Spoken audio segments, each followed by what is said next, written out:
I had the interview 3 weeks ago. They promised 1 week and I haven't heard anything. Does that resonate with you? So welcome to another Career Tips for a Crazy World. Today I'm wrapping up the last of 2.5 months of videos specializing or pertaining to interviews. I want to talk about the situation many of you, I suspect, have faced, waiting to hear back after a job interview. And yes, it can be very, very frustrating. So specifically, I'll be discussing what to do if you haven't received any updates 3 weeks after that interview. That's a long time, despite being told that you would hear back within 1 week. That happens quite common. First, let's understand why this might happen.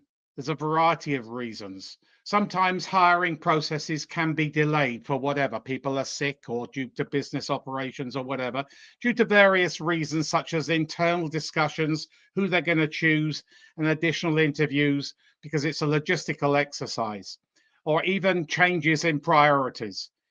It's not uncommon for timelines to slip well beyond what they tell you, but it can be very irritating for candidates. So you have to calm your nerves down. The whole of job search is like a jigsaw. Many pieces have to come together, involving many people.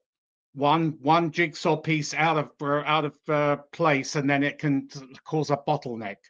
So why should you follow up?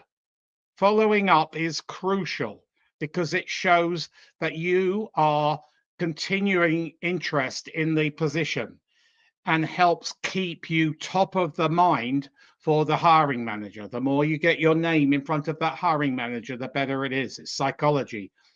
Also gives you an opportunity to inquire about the status of your application. Don't be too probing, but be very polite. So how to follow up? So how do you follow up effectively and efficiently? Here are some tips. Wait for the right time. If they said 1 week, wait a lot longer before sending a follow-up. Don't just call dead on 1 week. That's very irritating for them. Send a follow-up email in case, since it's been 3 weeks, it's definitely time, in my view, to reach out.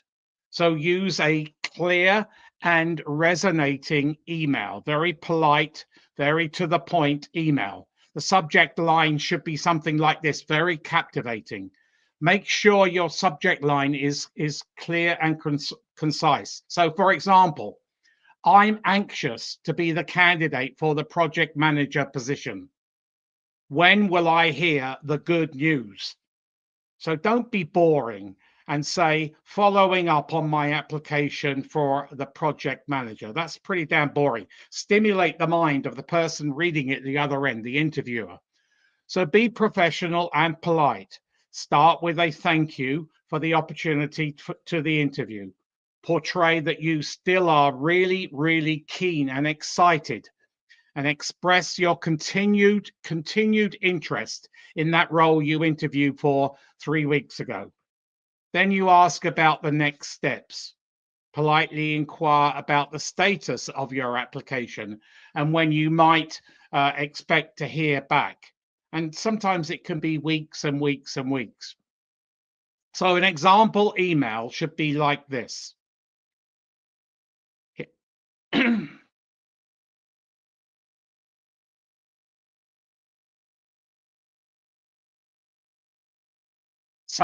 The subject matter line should be, I'm anxious to be the candidate for the project manager position. When will I hear the good news? So you're putting the ball in their court. So it's straight away and it's enticing them. So dear Mary Smith, or whoever their name is, I hope this email finds you well. It has been 3 weeks since my interview for the project manager appointment, for the project manager role at your company, ABC company. I left the interview really excited, very excited about this opportunity. I know I will make a notable impact when I'm hired. So therefore, you are hitting that you when you want to be hired. I wanted to express my continued interest in the position and inquire about the status of my application. If there are any additional information I can provide, or you need any further details, please let me know. So then you're putting the ball in their court. So thank you for your time. I look forward to hearing from you very soon. And wrap it up that way with your name and best regards. So there's a sample of an email. Be very forthright, but be polite. Be tactful and diplomatic, and leave beneath your signature. Leave a telephone number and your LinkedIn address, so they've got no excuse not to contact you.